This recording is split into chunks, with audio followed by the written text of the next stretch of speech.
Hello everyone and welcome to Plum Figgy. This is Tammy.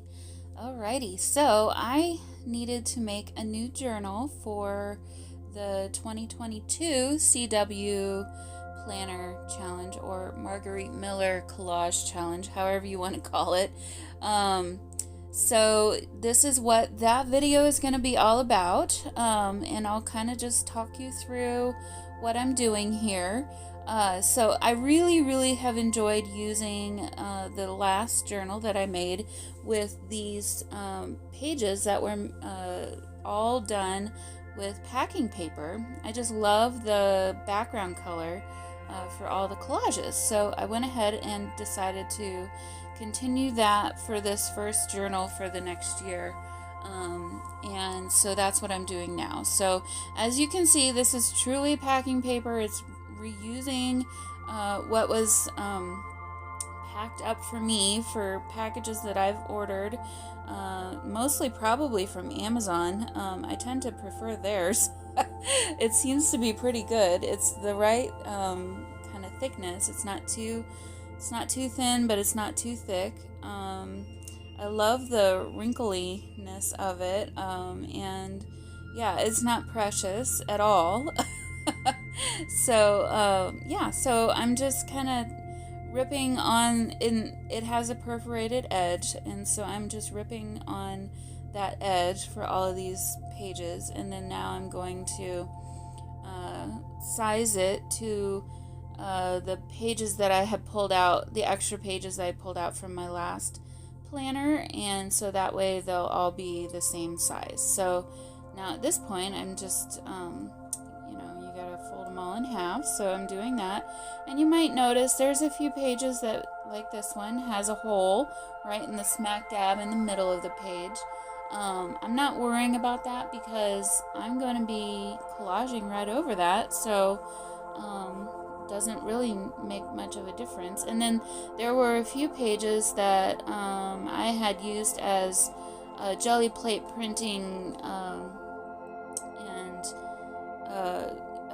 some other kind of ink, leftover ink had gone onto them.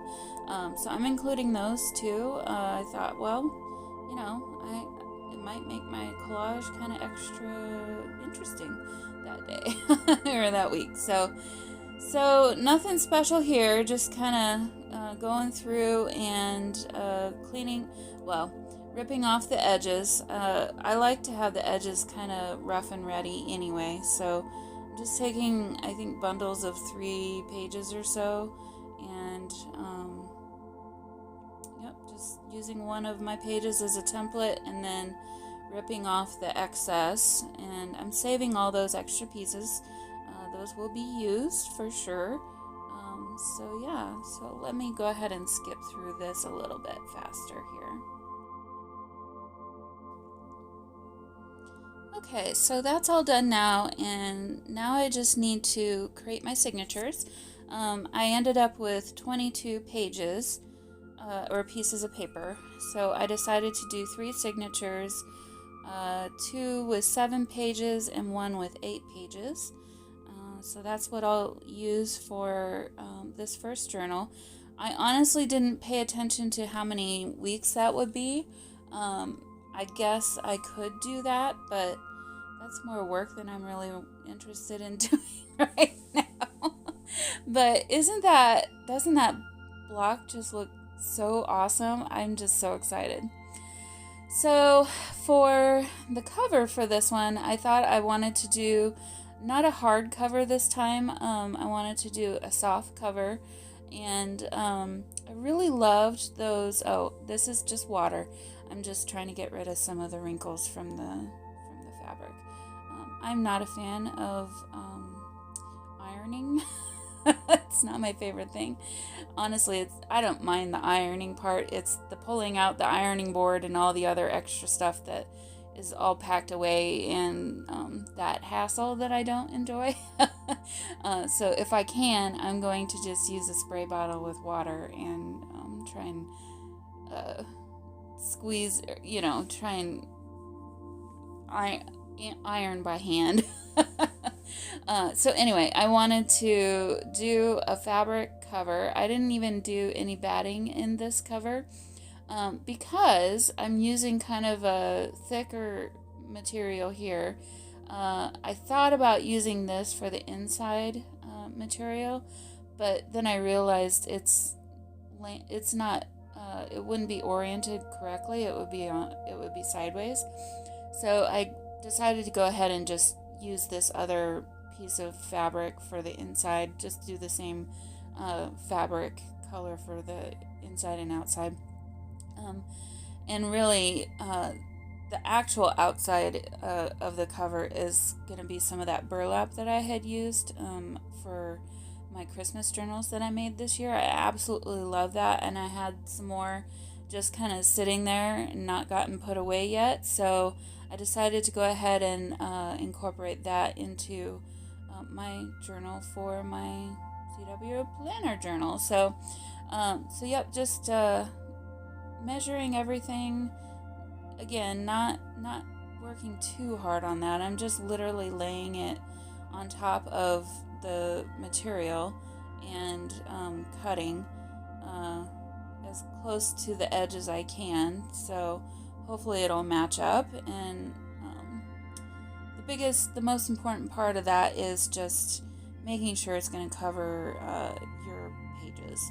And I actually made sure to make the cover a little bit wider than I normally would have, because I know that by the time I'm done collaging in every page of this, it's going to expand, and so I wanted to allow for it to expand without showing the pages. So hopefully that'll be the case. But yeah, so at this point I'm kind of fighting a little bit with this burlap. There's that, it wanted to curl up there on the bottom, so I decided to go ahead and just add some, this is Beacon 3-in-1, but Fabri-Tac glue, and help it kind of just stick to that fabric below it.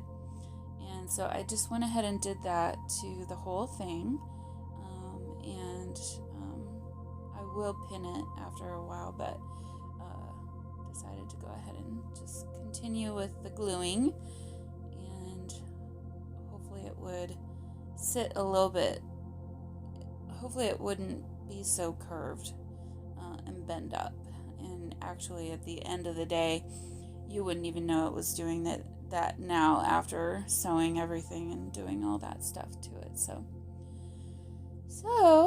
now I've just that'll be that fabric will be hidden. Yeah, I'm trying to help it. And then this is some embroidery that I had done this last year, and I thought, well, how cute would that be if I included that on the cover of my journal? So I went ahead and cut it a little bit closer, and then decided, oh, let's put some lace behind that. And yeah, cleaning up that edge there. And again, not being super worried about measuring and stuff. I'm just trying to see how it'll fit. So at this point I'm thinking, I wasn't sure if I wanted it at the top right or the bottom left, and so I turned my whole thing the other direction and decided to go for this orientation instead. So gonna put that there, and then I finished that and went away. It's now the next morning.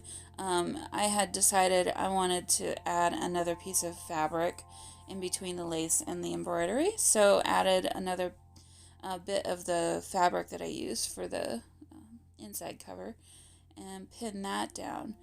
Now it's straight now. What I wish I would have done is glued it to the burlap, because it shifted on me and now it's crooked on the cover. But it is what it is. I'm not gonna stress too much about it. So just gonna do some messy stitching around the outside, and then some zigzag stitches to hold everything in place. And so I'll show you that in just a second. Okay, so at this point I've sewn around the embroidery, and then I did a zigzag stitch around the entire perimeter of the entire thing, and now I'm just getting rid of some of the extra burlap that isn't sewn in. I wanted it to look a little bit more ragged around the edges, so decided to go ahead and it was going to come off anyway, so I just decided to help it along in that process. And now I'm just making sure it fits and everything looks good. And so at this point now I'm gonna focus on, oh yeah, gotta iron out the wrinkles again. At this point I'm gonna focus on creating a pocket for the inside. So for this year I decided to not get the digital kit that includes the planner part. I did the digital kit that is the prompts only, because I found that I wasn't really using the planner. Well, I wasn't using the planner part of it at all, and in the end was kind of having to figure out how to incorporate that part of it into each collage, which I didn't really love. So I decided to do it this way instead for this year. So this fabric here is the extra fabric that I had used for my embroidery, and so I'm just backing my vintage antique lace with that fabric, and I'm going to go ahead and sew around that now to secure it to that back fabric, and then that way my pocket will be more secure. Okay, so I sewed around the little pocket, and then I went ahead and sewed that pocket straight onto my fabric, my inside fabric. And so now I'm just gonna pin the inside fabric to the outside fabric, and I'll go ahead and sew around the perimeter of that from the inside out. And then I'll turn it around and do a couple rows of straight. So I'm doing a zigzag stitch right now. And then once I have that, no, what did I do? I did a straight stitch because I did a zigzag stitch already.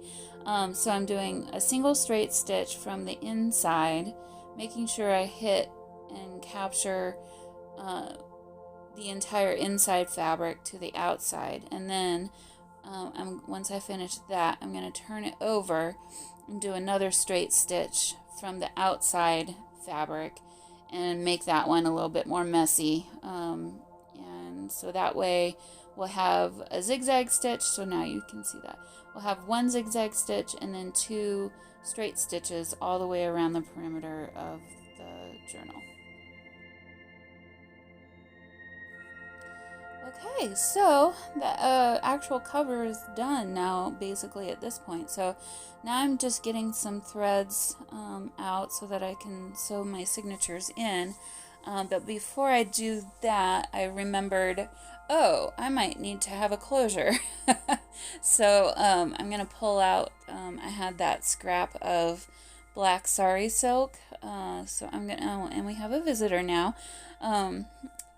Oh, I almost forgot. So I had bought these hinges on clearance, and I thought maybe I wanted to use those as kind of a closure somehow, but I decided that this cover is going to be too floppy for them. They're kind of heavy actually, so I'm going to keep those for hardcover journals only and use them for that. So now we're going to do the black sari silk. So all I'm going to do here is I cut that in half, and then I'm going to sew each half with a zigzag stitch from the inside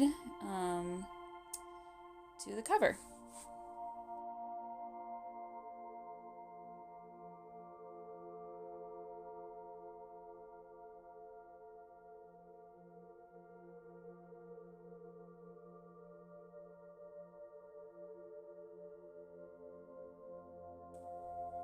Okay, so got that all done, just clipping away tie those extra little threads.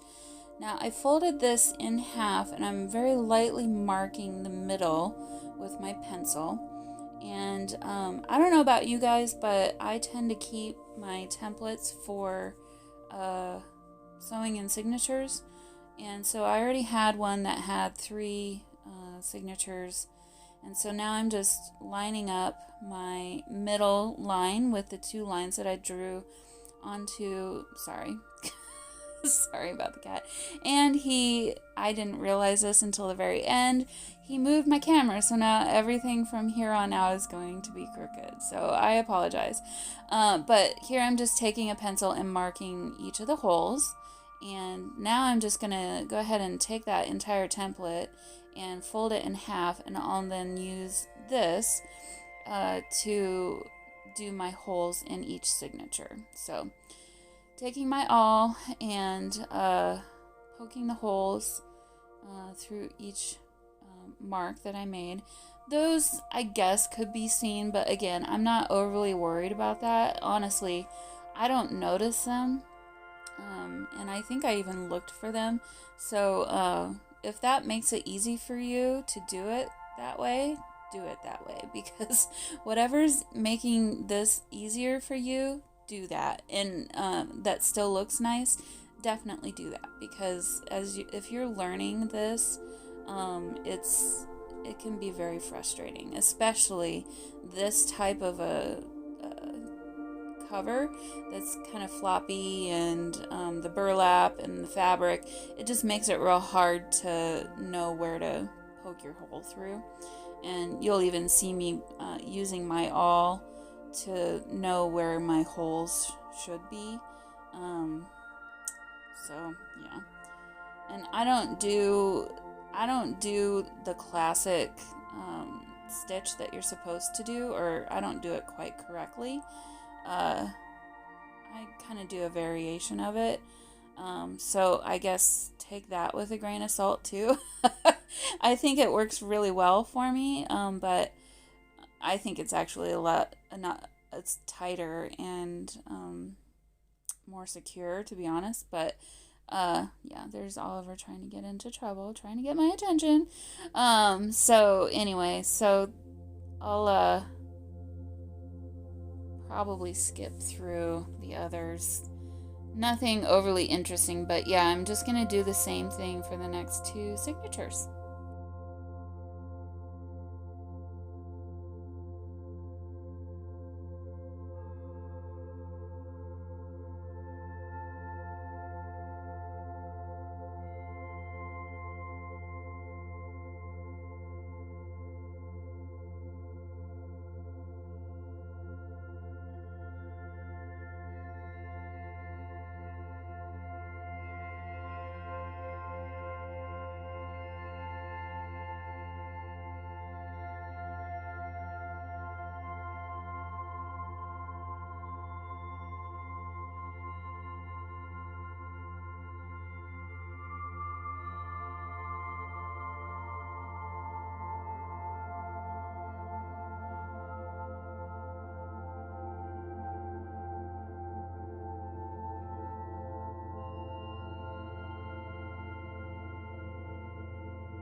Alright guys, well, that's basically it. So now I'm just kind of looking back through it, making sure it's going to lay flat, kind of helping some of the pages lay flat. And yeah, so thank you so much for joining me today. This was kind of a simple little video, and yeah, I'm looking forward to getting this going for the next year, starting next week. So again, thank you so much, and I will see you all in the next one. Bye.